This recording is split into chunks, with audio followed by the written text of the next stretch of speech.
인도가 중국을 대체할 거냐라고 하는 질문엔 인도가 대체하고 싶어 합니까와 인도가 중국을 대체하려고 합니까? 라는 전제가 있어야 의미 있는 질문이죠. 그 방향으로 인도가 가고 있지는 않습니다. 앞으로 30년간도 안 올 수 있습니다. 인도에서도 전문가들이 다 알아요. 이게 되는 게 아니라는 걸. 안녕하세요. 박종원의 경제한방입니다. 이 최근에 인도를 두고 나오는 여러 가지 장밋빛 전망들이 있죠.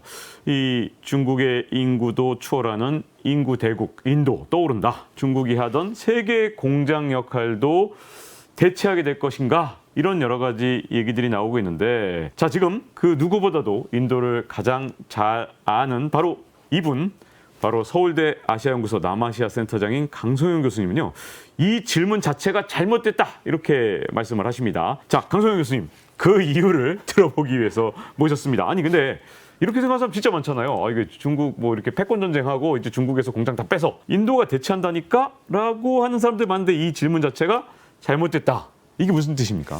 그러니까 대부분 역사를 보면요.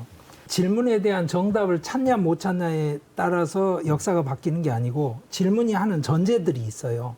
근데 그 전제가 잘 됐는지 잘못됐는지에 따라서 역사가 바뀝니다.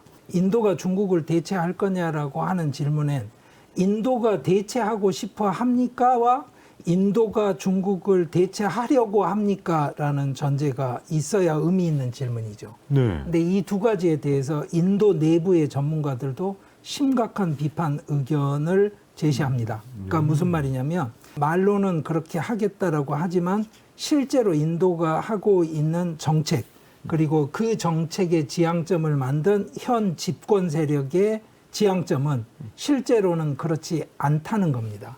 이게 일반인들한테 뭐 많이 알려져 있지는 않은 포인트인데요.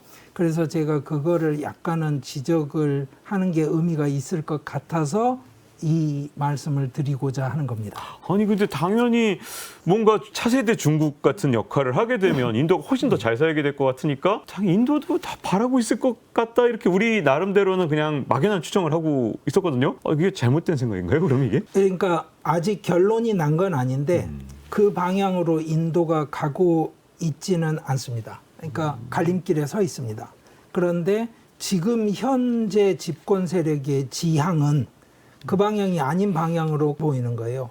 그것 때문에 실제로 미래의 강대국, 세계 경제의 미래 이런 이야기는 항상 있었지만 지금 미래가 안 온 지 10년, 20년 됐지 않습니까? 그렇죠. 앞으로 30년간도 안 올 수 있습니다. 인도의 집권 세력 자체가 실제로 그 방향으로 꺾어 들어갔는지에 대해서 그 사람들이 하는 말이 아니라 그 사람들의 행동을 보면 지금 다르다는 거죠.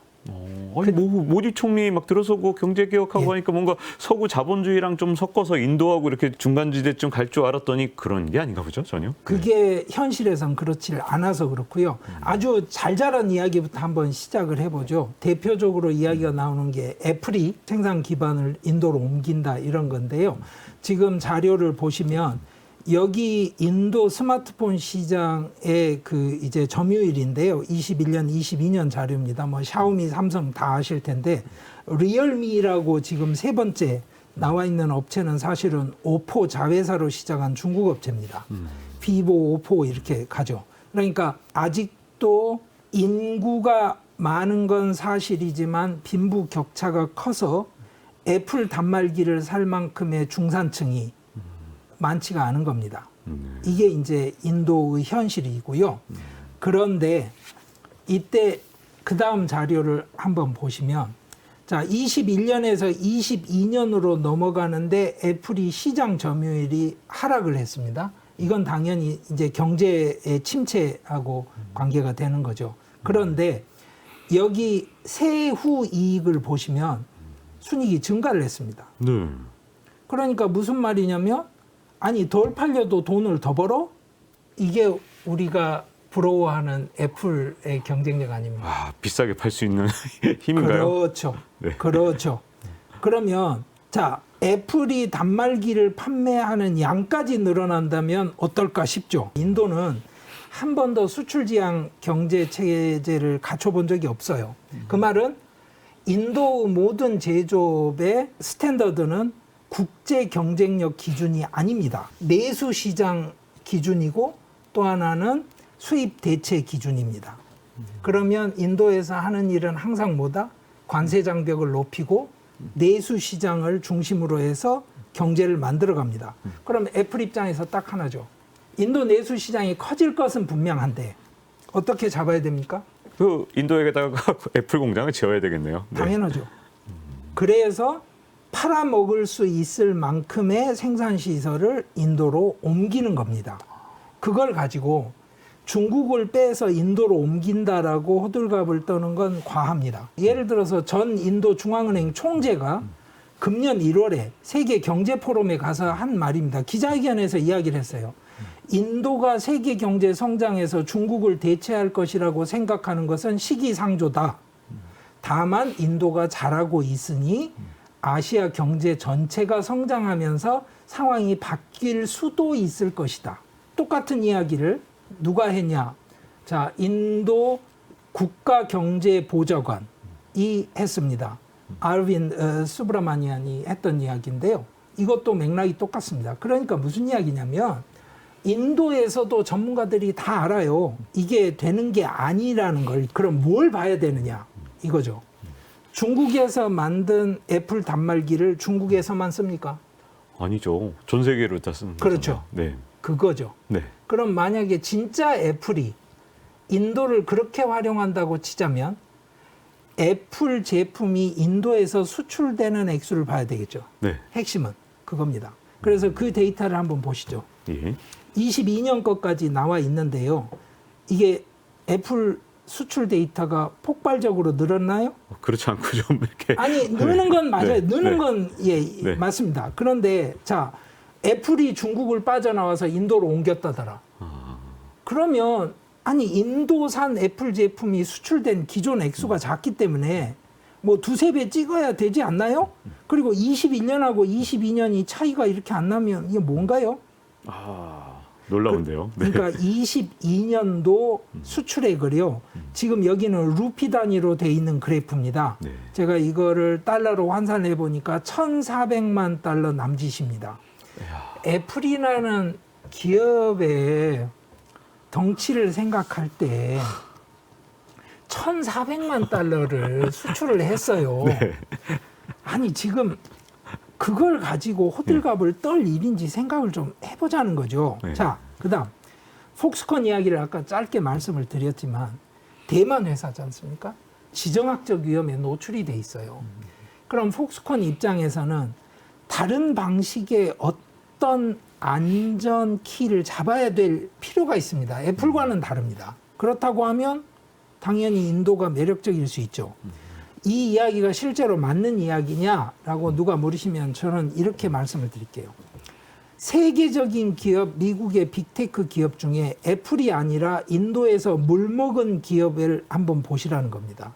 구글, 월마트, 보다폰, 제너럴 모터스, 아마존 모두 다 인도에서 물을 먹었습니다. 그 대단한 기업들이. 네. 예, 아니 제가 여쭤볼게요. 네. 아마존, 자 경쟁력이 전 세계에서 그렇게 떨어집니까?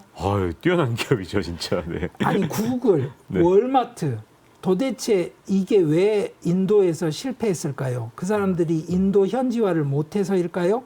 그러니까 이건 기업의 본원적 경쟁력 문제가 아닌 거예요. 정부 정책과 규제 당국의 견제, 비공식 견제 문제인데요. 제가 이렇게 말씀을 드릴게요. 박 기자님이 인도 와서 사업을 하신다 그러면 제가 박 기자님을 챙겨드려야, 즉 인도 정부가 박 기자님을 챙겨드려야 우리가 아는 경쟁 상황이 되는 겁니다. 제가 그대로 두면 디폴트 세팅이라고 하죠. 디폴트 세팅은 계속 견제구를 맞는 겁니다. 이런 예를 하나 들어드릴게요. 한국에서는 지금 쿠팡하고 이마트가 양대 경쟁을 하고 있지만 이커머스에서 그 모델이 다르지 않습니까? 이쪽은 미리 사서 그리고 AI 같은 걸 활용을 해서 수요를 예측한 다음에 이제 하는 방식이고 이쪽은 현지의 여러 그 자기가 가지고 있는 소매 체인들을 활용하는 방식이고 또 똑같이 그런 일이 벌어졌습니다. 인도에서. 근데 어떻게 됐느냐? 아마존에 인도에서 하나 규제를 했어요. 뭐냐? 미리 사서 쌓아두고 배송하는 업체는 세일을 하지 마. 어? 그건 정말 너무한데요. 그 규제는 그냥 경쟁하지 마. 너 경쟁 못하게 만드는 그런 규제 아닙니까? 그렇게 맞은 업체가 어딜까요? 아마존. 아마존이죠. 네. 이거 진짜 심한데요. 네. 뭐 그리고 이제 지금은 요즘은 하도 욕을 먹으니까 그렇게까지 티나게 하지 않습니다. 예를 들어서 제가 박 기자님 업체에 과징금을 때리잖아요. 근데 원래 규정을 어긴 게 아니에요. 그런데 제가 과징금을 때리면 행정소송을 할 거 아닙니까? 그러면 소급 입법을 합니다. 의회에서 법을 만들어요. 그래서 2023년에 만든 법인데 이 법은 2020년부터 유효하다 이렇게 적어요. 거기다가. 와. 그 항상 하던 일입니다. 일상적으로. 그러면 WTO 가겠죠. 네. 그런데 아시다시피 뭐 WTO가 뭐 그렇잖아요. 지금 그렇죠. 미국 주도로 WTO는 이미 다 깨진 지 오래됐고. 네. 자, 이런 상황이라고 한다면 제가 말씀드린 거 이거예요. 자, 애플이 옮겼다라고 보지 말고 구글, 월마트, 보다폰, 제너럴모터스, 아마존이 인도에 가서 쪽박을 찼다라고 제가 이렇게 말씀을 드리면 그건 어떻게 설명을 하시겠습니까? 진짜 인도라는 곳이 얼마나 힘든지를 정말 보여주는 것 같은데요. 그래서 제가 박 기자님하고 몇 번 말씀을 드릴 때도 인도가 왜 가족 기업이고 왜 국가가 가족 기업을 통해서 개입을 하는 곳이고 이런 것에 대한 말씀을 여러 번 드렸던 겁니다. 네. 예. 아니 근데 이렇게 정말 막강한 경쟁력을 가졌던 그런 미국 기업들이 인도 시장에서 살아남지 못했고 자 이런 상황인 거는 충분히 이해했단 말입니다. 근데 이제 여전히 우리나라에서 많은 사람들이 또는 세계적으로도 아니 애플이 그냥 진짜 인도 내수 시장만 보고 들어가는 거겠냐 다음 수까지 생각해서 언젠가 수출하는 거 아니겠냐 이렇게 생각하시는 분들 여전히 많을 것 같은데요. 예, 맞습니다. 그러니까 제가 말씀드린 것처럼 갈림길에 있는 겁니다. 애플은 인도에서 하는 말을 보는 게 아니고 인도 정부가 하는 행동을 보겠죠. 그리고 실제로 인도 정부가 국제 기준의 경쟁력을 갖추기 위한 라인을 타기 시작하면 그때 반응을 해도 애플은 늦지 않겠죠. 왜냐하면 워낙 지배적인 사업자니까요. 인도가 중국을 대체할 거다. 이게 무슨 노래 가사처럼 반복이 되는데요. 이 가사가 자꾸 반복이 되는 이유가 뭘까요? 이걸 따져보시면 첫째는 서구 언론들은요, 민주주의를 갖춘 인도가 공산주의 체제를 갖춘 중국에 비해서 저렇게 저개발 상황에 남아있는 게 신경에 거슬립니다. 그러니까 자기 체제의 우월성을 확인하는 계기로 인도를 응원하고 싶어 해요. 그리고 실제로 중국 견제가 지금 필요한 상황이기 때문에 더욱더 그게 현실화돼 있고요. 그러니 서구 언론들은 항상 인도에 대해서 좋은 코멘트를 하게 돼 있습니다. 그런데 서구 언론을 받아 쓰는 한국 언론은 그거를 반복을 하겠죠. 근데 또 하나 한국에서는 지금 반중 감정까지 겹쳐 있습니다. 그리고 또 하나 한국 여러 곳에서 인도에 대해서 소식을 만들어내는 주체가 누군지를 가만히 생각을 해보시면 많은 사람들이 인도 관련 사업을 중개하는 업자들입니다. 네. 근데 이제 그런 분들 입장에서는 저처럼 이런 이야기 하는 사람 굉장히 싫어하겠죠. 뭐 싫어하는 거 제가 잘 알고 있고요. 그런데 그런 사람들이 주장하고 유통시키는 내용을 가지고 인도 시장을 보면 안 되는 거죠. 그다음 또 하나. 여기서 우리가 놓치지 말아야 될 게 있는데요. 이것도 인도 전문가들이 지적을 하는 겁니다. 첫째, 중국을 떠난다고 인도로 온다는 이상한 환상을 갖지 말라는 거예요. 지금 세계적으로 포스트 차이나로 떠오르는 것을 꽂으라 그러면 인도가 아니라 베트남, 인도네시아, 방글라데시입니다. 그게 어떤 것에서 가장 잘 보이냐면 지난 10년간 인도에 대한 해외 자본 투자가 전체 GDP의 2% 정도였는데요. 약간의 변동은 있지만 꾸준합니다. 그 말은 뭐예요? 중국에서 빠져나오는 속도가 가속화됐다면 늘어야 될 것 아닙니까? 느는 게 없어요. 네. 줄지도 않지만.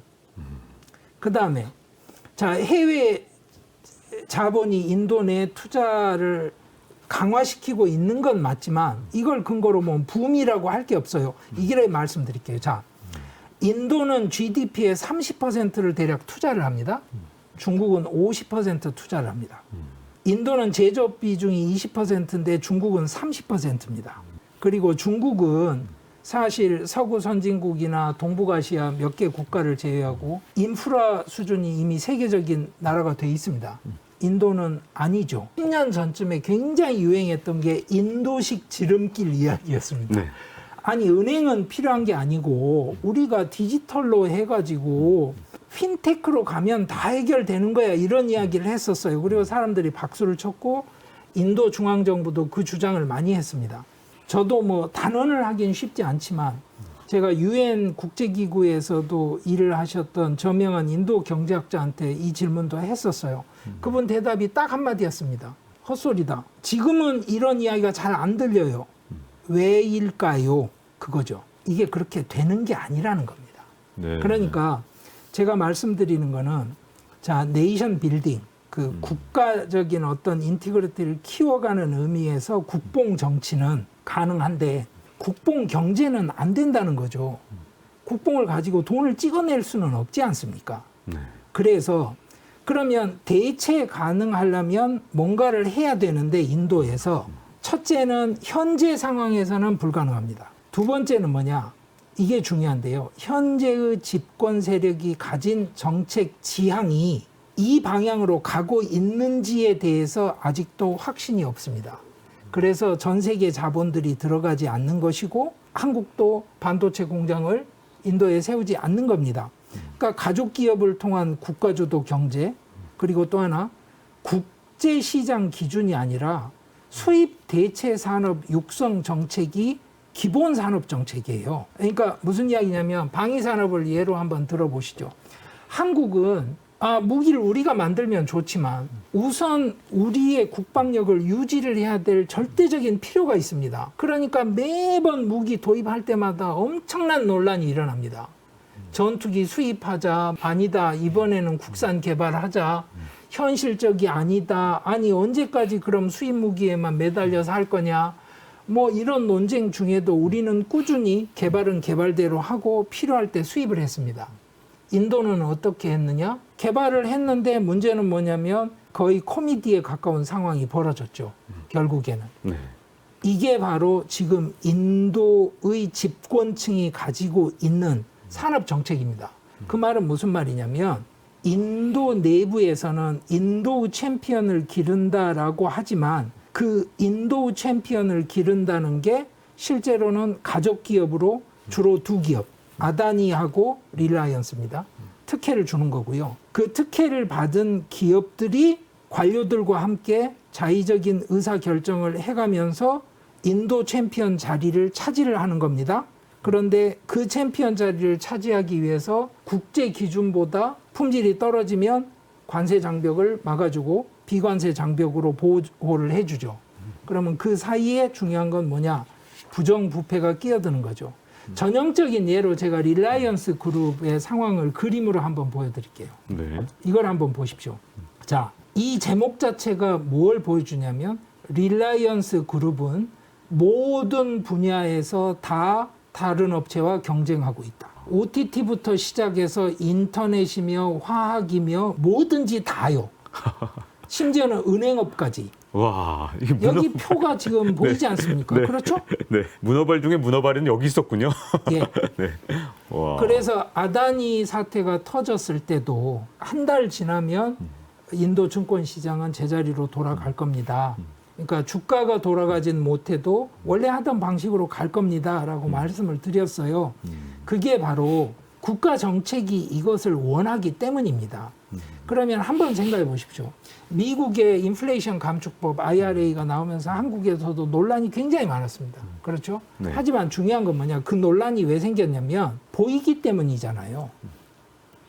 이 조건을 붙였네 자기들이? 그럼 우리 미국 가면 이렇게 되겠네? 야, 이러면 안 되지. 이게 한국의 반응인데 인도에서는 안 보인단 말이죠. 네. 이게 바로 이제 제도적 투명성과 예측 가능성이라는 거죠. 그러면 자, 전형적으로 말씀드릴 수 있는 게 생산 연계 인센티브라는 거예요. 네. 그게 모디 정부가 굉장히 강조하고 광고하는 정책입니다. 그렇잖아요. 와, 미국처럼 와서 생산하면 생산량이 얼마 이상 되면 그냥 우리가 지원을 해줄게 이런 건데 잊지 말아야 될 건 전 세계에서 다 해요. 생산 연계 인센티브 안 하는 나라가 어디 있습니까? 네.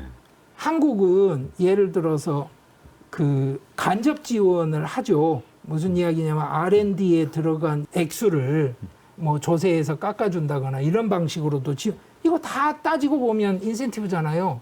주는 겁니다. 그러니까 인도만 하고 있는 게 전혀 아니에요. 근데 문제는 이겁니다. 자, 생산 연계 인센티브를 받기 위해서 제가 들어갔어요.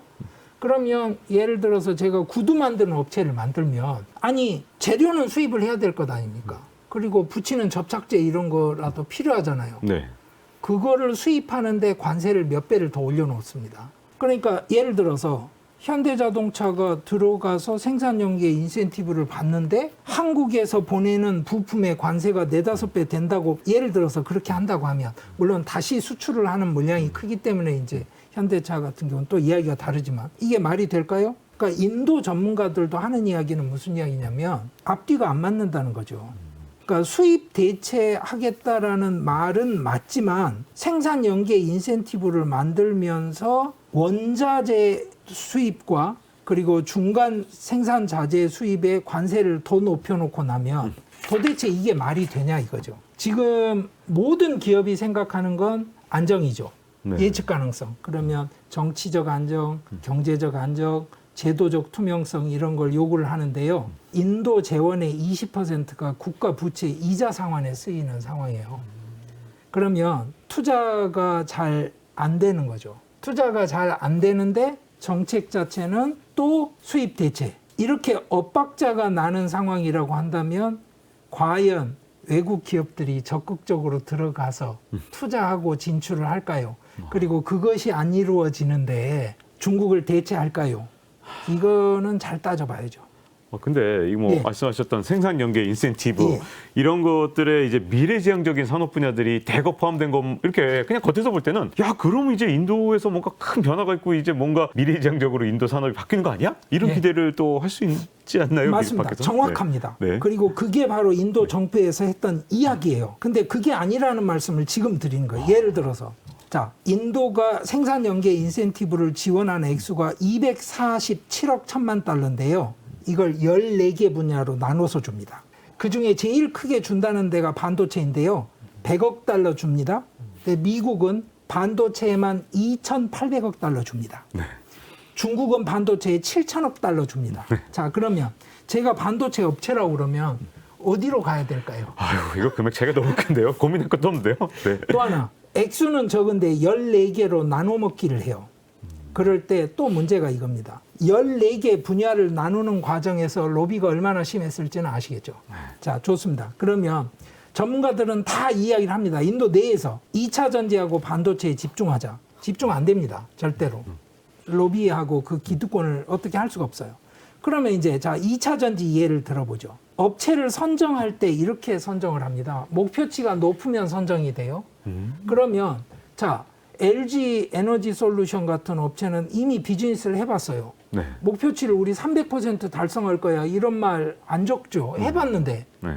그리고 어떻게 감당합니까? 그런데 저는 스타트업이에요. 지금 돈 받으면 공장 세울 거란 말이죠. 네. 그럼 저는 신청서에 500% 달성하겠습니다. 그러면 점수를 누가 더 많이 받을까요? 아니 검증을 해야죠. 500% 진짜 할 수 있는지 그런 거 안 하나요? 근데 네. 검증을 누가 합니까? 아. 그래서 결국에 라제시 엑스포트, 올라 일렉트로닉, 릴라이언스 뉴 에너지 뭐 이런 데가 다 선정이 됐는데요. 떨어진 업체는 하고 있던 업체들이에요. 아마라 라자 뭐 엑사이드. 근데 재밌는 건 뭐냐? 떨어진 업체가 이렇게 이야기를 합니다. 생산 연계 인센티브 안 받아도 우리는 계속 할 거야라고 발표를 합니다. 그 말은 뭐다? 별로- 선정이 안 돼도 큰 상관이 없어요. 네. 그러면 아니 선정이 안 돼도 기업의 위기가 안 된다는 말은 별로. 지원을 받으나 마나 차이가 없다는 이야기를 지금 공식적으로 하는 겁니다. 자, 제가 여기 자료 보여드릴게요. 그 어떤 섹터에 생산 연계 인센티브를 주는지 쫙 깔려 있죠. 당연히 한국에서도 관심 있는 그런 분야입니다. 맞아요. 이게 첨단 산업인 건 맞는데 결국에는 액수도 적은데 집중도 못하고 나눠먹기 하고 있다. 그리고 또 하나, 선정된 기업들 자체가 문제는 뭐냐면 기업이 선정이 되지 산업 생태계 구축 전략이 전혀 없는 거예요. 그럼 보십시오. 자, 2차 전지 업체가 선정이 됐어요. 그런데 양극재 업체가 없어요. 공급재 업체가 없어요. 네. 그다음에 리튬 정제 기술을 가진 업체가 없는데 분리막을 또 수입을 해야 되는데 분리막 수입을 하려면 관세가 앞으로 5배로 올라갈 거예요. 자, 그러면 네. 과연 이게 올바른 산업 정책이냐? 이런 현실을 보고 있으면 무슨 이야기냐면, 자, 인도가 과연 중국을 대체할 의지가 실제로 있느냐? 말을 그렇게 하는 거 말고 라고 따지면 인도 전문가들도 확신은 못하겠다. 이게 답입니다. 아니, 인도의 제조업 생태계가 막 생기고 이런 것들은 힘들다 하더라도 근데 문제점은 우리 입장에서 야 이거 탈중국 해야 되는데 이 대체할 만한 시장이 없어 이런 고민이 있잖아요. 말씀하셨던 뭐 베트남, 인도네시아 이런 나라들이 있다 하더라도 사이즈가 다른데 이거 어떡하는 거야? 인도 정도는 돼야 되는 거 아니야? 라는 고민을 할 때 우리 현실에서 도대체 어떻게 대응을 해야 될까요? 저는 미래를 보는 사람들이 가져야 될 것은 상상력이라고 생각을 해요. 그리고 또 하나는 대응 역량이겠죠. 상상력. 그래서 이런 말씀을 드릴게요. 15년 전까지만 해도 인도 플러스 중국이라는 주제로 발표되는 경제계 기고문들이 많았습니다. 사우디하고 이란이 화해를 할 거라고 한 달 전에 생각했을까요? 생각 전혀 못 해봤습니다.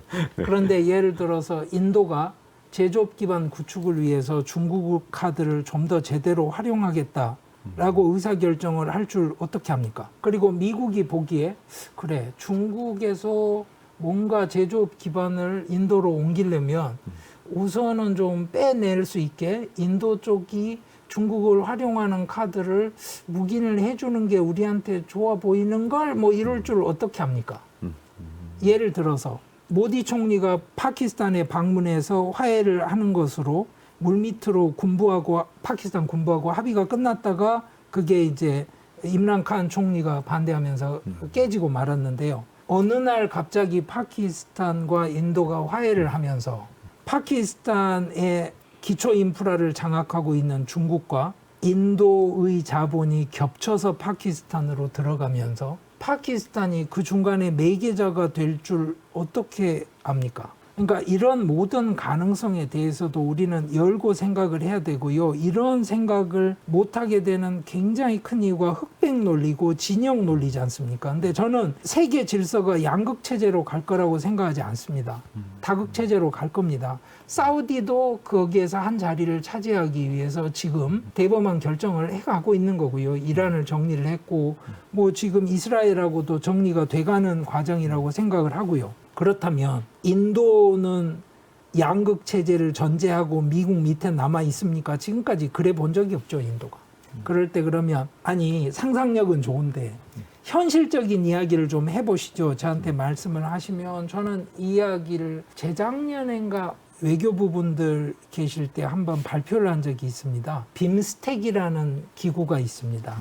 이게 벵골만 다분야 기술경제협력기구인데 그냥 벵골만 협력기구 이렇게 생각하시면 됩니다. 그러니까 인도, 방글라데시, 미얀마까지 들어있는 벵골만 근접 국가들이 함께하고 있는 기구입니다. 그러면 생각을 해보시죠. 자, 동남아시아가 포스트 차이나로 큰다는 이야기와 인도가 포스트 차이나로 큰다는 이야기의 교집합은 어디에 있을까요? 그쪽인가요? 벵골만 쪽인가요? 벵골만이죠. 오. 그거를 한 번쯤 생각을 하셔야 되고요. 또 하나는 이제 안다만 뭐 니코바 이런 섬이 동남아 쪽으로 가깝게 가 있습니다. 그리고 인도가 최근에 드디어 결정을 했습니다. 거기에 해군기지 건설하고 군사적인 쐐기를 받겠다. 그러니까 무슨 이야기냐면 중국이 남중국해 위주로 지금 드라이브를 하듯이 인도도 인도양을 근거로 해서 군사적인 드라이브를 걸겠다. 근데 그것이 반드시 충돌만을 의미한다고 저는 생각하지 않습니다. 무슨 이야기냐면 그 세력권이 만나는 거거든요. 그 만났을 때 어떤 방식으로 전개가 될지는 이 양쪽 세력이 결정하는 것도 있지만 그 사이에 있는 수많은 작은 주체들이 변수가 됩니다. 우리는 이 작은 주체들에게 잘 주목을 안 합니다. 그런데 이런 거죠. 뭐 중국과 미국이 이야기하면 되는 거 아니야? 라고 할 때 자, 동북아시아에서 남한과 북한의 입장이 의미가 없나요? 굉장히 큰 변수가 됩니다. 네. 그러면 그 벵골만 지역에 있는 국가들의 입장이 변수가 안 될까요? 그래서 저는 너무 단순하게 인도가 중국을 대체할 거냐 마냐 질문보다는 좀 더 상상력을 가지고 그 남아시아 지역에 접근을 했으면 좋겠다 이 말씀을 드리고 싶습니다. 그리고 그 가능성은 이미 지금 현실입니다. 그리고 한국 기업들 중에 그 배경을 충분히 잘 살려내고 있는 기업들이 지금 굉장히 많이 있습니다. 이 기업들은 역시 빠르게 이 세상 변화에 적응을 해나가는 것 같습니다. 네. 자, 이렇게 국제 정세의 흐름 그 속에서 인도, 중국 관계들 정말 심오한 관계들을 알아봤고요. 자, 서울대 강성명 교수님과 함께했습니다. 감사합니다. 감사합니다.